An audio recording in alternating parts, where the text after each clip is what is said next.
And welcome to my YouTube channel और मैं हूँ रुचि राय। आज मैं आपको कुछ बताने वाली हूँ, लेकिन उससे पहले मैं आपसे कुछ पूछने वाली हूँ। चलिए बताइए, आज डेट क्या है? जानती हूँ आप सोच रहे हैं, जाहिर सी बात है, आज तो 8 अक्टूबर है। तो फिर ये बताइए कि आज का दिन हमारे लिए खास क्यों है? क्लू दूँ आपको? क्लू ये है कि आज का दिन सिर्फ मेरे लिए खास नहीं है, आपके लिए भी खास है, इवन हमारी पूरी कंट्री के लिए खास है। सोचिए सोचिए, क्यों खास है आज का दिन? चलिए मैं बताती हूँ। आज का दिन हमारे लिए इसलिए खास है क्योंकि आज 8 अक्टूबर है, यानी इंडियन एयरफोर्स डे है। जी हाँ, हर साल इंडियन एयरफोर्स डे 8 अक्टूबर को सेलिब्रेट किया जाता है और ये फर्स्ट टाइम सेलिब्रेट हुआ था 1932 में। जी हाँ, पहली बार इंडियन एयरफोर्स डे सेलिब्रेट किया गया था 1932 में और इस साल यानी 2020 में इंडियन एयरफोर्स अपनी 88th फाउंडेशन डे सेलिब्रेट कर रहा है। आज हम जिसे इंडियन एयरफोर्स के नाम से जानते हैं, इंडिपेंडेंस से पहले इसका नाम रॉयल इंडियन एयरफोर्स था। 1 अप्रैल 1933 में जब पहली बार भारतीय वायुसेना बनी थी, तब इसके अंदर सिर्फ 6 ट्रेन्ड ऑफिसर्स और 19 एयरमैन शामिल थे। सेकेंड वर्ल्ड वॉर के बारे में तो हम सभी जानते हैं, लेकिन क्या आप ये जानते हैं कि इस वर्ल्ड वॉर के अंदर इंडियन एयरफोर्स का कितना बड़ा रोल था? बेशक आज की डेट में हर इंडियन एयरफोर्स, आर्मी और नेवी इन तीनों को सेना के अंडर आने वाली 3 अलग अलग बॉडी के रूप में जानता है, लेकिन क्या आप ये जानते हैं कि आजादी से पहले ये एयरफोर्स आर्मी के कंट्रोल में थी। एयरफोर्स को आर्मी के कंट्रोल से अलग करने और उसे एक अलग सेना का दर्जा दिलवाने के लिए सबसे इम्पोर्टेंट रोल प्ले किया था एयरफोर्स के first commander in chief air marshal sir Thomas W Elmhirst ने। जितनी दिलचस्प और प्राउड फील करवाती है हमारी इंडियन एयरफोर्स, उतना ही प्यारा है इसका मोटो। हमारी इंडियन एयरफोर्स का मोटो है touch the sky with glory, जो कि संस्कृत में लिखा गया है। ये मोटो दुनिया के सबसे महान ग्रंथ यानी भगवत गीता के 11वें अध्याय से लिया गया है। इंडियन एयरफोर्स को उसका फर्स्ट फ्लैग मिला था ईयर 1951 में। इंडियन एयरफोर्स ने अपनी ताकत, पराक्रम और शौर्य का परिचय पाकिस्तान के साथ हुए युद्ध 1965 में कई बार दिखाया। युद्ध के दौरान इंडियन एयरफोर्स के जाबाज पायलट्स ने रावलपिंडी के रेलवे स्टेशन के यार्ड में खड़ी एक मालगाड़ी को पूरी तरह से खत्म कर दिया।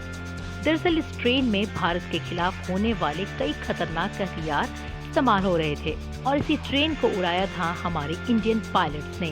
26 फरवरी 2019 को भारतीय वायुसेना के 12 मिराज और 2000 जेट्स ने लाइन ऑफ कंट्रोल को क्रॉस कर बालाकोट में टेररिस्ट कैंप पर अटैक किया और अप्रॉक्स 200 to 300 टेररिस्ट को मार गिराया, जिसकी तारीफ न सिर्फ हमारे देश में हुई बल्कि विदेशों ने भी हमारा लोहा माना। इंडियन एयरफोर्स सिर्फ हमें आकाश में ही सुरक्षा नहीं देता, बल्कि प्राकृतिक आपदा के टाइम भी हमारी मदद करता है, जैसे कि बाढ़ और भूकंप में।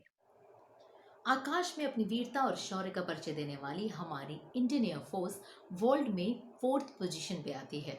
जी हाँ, टेक्नोलॉजी और सबसे बड़ी सेना के रूप में रशिया, अमेरिका और चाइना के बाद इंडिया की भारतीय वायुसेना 4th रैंक पर है।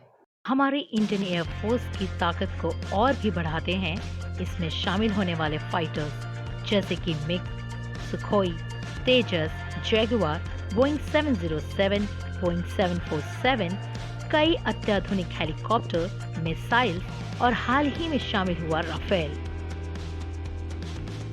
हर साल 8 अक्टूबर के दिन वायुसेना भव्य परेड और एयर शो आयोजित करती है, जिसमें एयरफोर्स के जाबाज जवान अपने शौर्य और साहस का पराक्रम दिखाते हैं। जहां परेड ग्राउंड में जवान एयर चीफ मार्शल के सामने मार्च करते हैं, तो वहीं फाइटर पायलट्स आधुनिक तकनीकों से लैस फाइटर प्लेन से आसमान में गर्जना करते हुए एक से बढ़कर एक हवाई करतब दिखाते हैं, जिसे देखकर हर भारतीय का सीना गर्व से चौड़ा हो उठता है। और इस बार के एयरफोर्स डे पर आकर्षण का केंद्र रहेगा हमारी सैन्य शक्ति की ताकत को दुगना करने वाला और सबसे एडवांस फाइटर प्लेन राफेल। तो आज की एपिसोड में इतना ही। नेक्स्ट एपिसोड में नए टॉपिक के साथ आपके साथ होगी मुलाकात। लेकिन उससे पहले ये जल्दी से आप जाइए और मेरे इस एपिसोड को, मेरे इस चैनल को सब्सक्राइब कीजिए, लाइक कीजिए, कमेंट कीजिए और अपने फ्रेंड्स और अपने लोगों के बीच में इसे शेयर कीजिए। क्योंकि ये तो आप भी जानते हैं कि नॉलेज को जितना शेयर किया जाए वो उतनी बढ़ती है। भाई ये पैसा नहीं है कि बांटने से कम होता है, ये नॉलेज है, बांटने से बढ़ती है। तो चलिए जल्दी से मेरे इस चैनल को लाइक कीजिए, कमेंट कीजिए, सब्सक्राइब कीजिए, बेल आइकन पे क्लिक कीजिए ताकि सबसे पहले नोटिफिकेशन आपको पहुंचे। और हाँ, कमेंट के ज़रिए मुझे ज़रूर बताइएगा कि आपको ये एपिसोड कैसा लगा या आप नेक्स्ट एपिसोड किस टॉपिक पे चाहते हैं। क्योंकि कमेंट ही एक ऐसा कम्युनिकेट का ज़रिया होता है जिससे आप अपनी बात मुझ तक पहुंचा सकते हैं और मैं आपकी बात का रिप्लाई कर सकती हूं, ताकि मुझे भी पता चले कि आप मुझसे क्या चाहते हैं, मेरे कौन सा टॉपिक है जिस पे आप वीडियो चाहते हैं। तो मुझे भी इजी रहेगा वो नॉलेज आपको देना और इवन नॉलेज गैदर करना। तो जल्दी कीजिए, कमेंट कीजिए, शेयर कीजिए, सब्सक्राइब कीजिए, लाइक कीजिए और भूलिएगा नहीं।